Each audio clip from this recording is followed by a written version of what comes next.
मसीह खुदावन में आज की सुबह आप सब पर सलामती हो। मैं पास्टर सुहेल जॉन एक बार फिर मॉर्निंग डिवोशन के साथ आप सबकी खिदमत में हाजिर हूँ। हम सीख रहे हैं बियाबानी सफ़र और हमारा रवैया।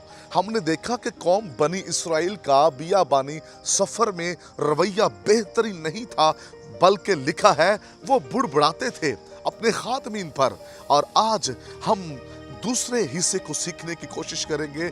बियाबानी सफ़र में ख़ुरूज की किताब उसका 16वां बाब और उसकी 20वीं आयत के अंदर लिखा है कि कौम बनी इसराइल के जो लोग थे उनमें से कुछ लोग मूसा की नहीं सुनते थे, यानी कि वो अपने खादम की बात को ना सुनते, ना अमल करते, ना मानते थे, यानी कि अपने खादम की बातों की वो ना फरमानी करते थे। और याद रखें, जब हम अपने खादम की नहीं सुनते बियाबानी सफ़र में, जब मुश्किल हालात में, दुखों में हम खुदा की और उसके खादम की नहीं सुनते, तो फिर हम मुश्किलात का शिकार हो जाते हैं।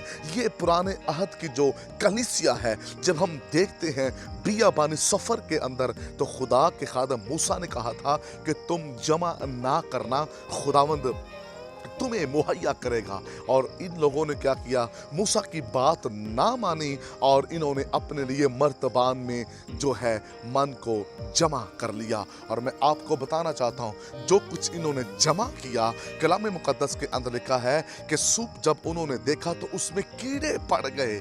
कीड़े उसमें क्यों पड़ गए? क्योंकि इन्होंने खुदा के खादम की ना सुनी।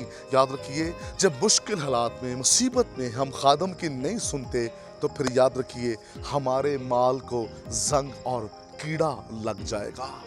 नए अहदनामा की जो कलीसिया है वो इतनी बेहतरीन कलीसिया में नजर आती है।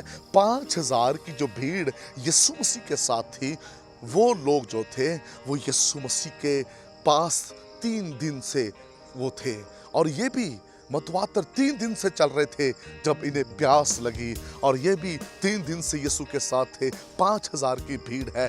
यहाँ पर भी उन्हें रोटी खिलाई गई, बचे हुए टुकड़े उठाए गए, 60 टुकड़े उठाए गए। रीज़न क्या था? यहाँ कीड़े क्यों नहीं पड़े? जो खादम की सुनता है, जो कलाम का भूखा और प्यासा होता है, जो हजूरी का भूखा और प्यासा होता है, ये यीशु की तलाश में थे, ये यीशु को मिलने आए थे। लेकिन कौम बनी इसराइल के जो लोग थे वो बियाबानों में बुड़बुड़ा रहे हैं, खादम की नहीं सुन रहे।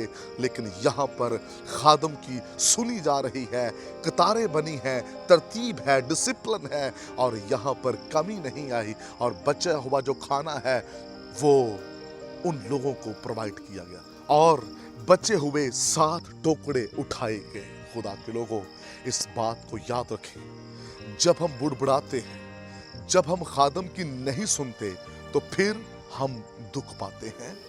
मैंने अक्सर लोग देखे हैं, जब मुश्किल हालात होते हैं, जब मुसीबतें आती हैं, तो वो खादम की सुनते नहीं हैं, खादम को छोड़ देते हैं, चर्च को छोड़ देते हैं, और फिर वो कुछ लोग पीरों के पास, कुछ दरबारों के पास चले जाते हैं, कुछ तवीज़ बांधना शुरू कर देते हैं। लेकिन जो कलीसिया है वो खुदा पर भरोसा करती है, जो खुदा के चुने हुए लोग होते हैं, याद रखिए, वो खुदा पर भरोसा करते और खुदा के साथ बढ़ते चले जाते हैं। अपनी जिंदगी के अंदर मुश्किल हालात में खुदा की सुने।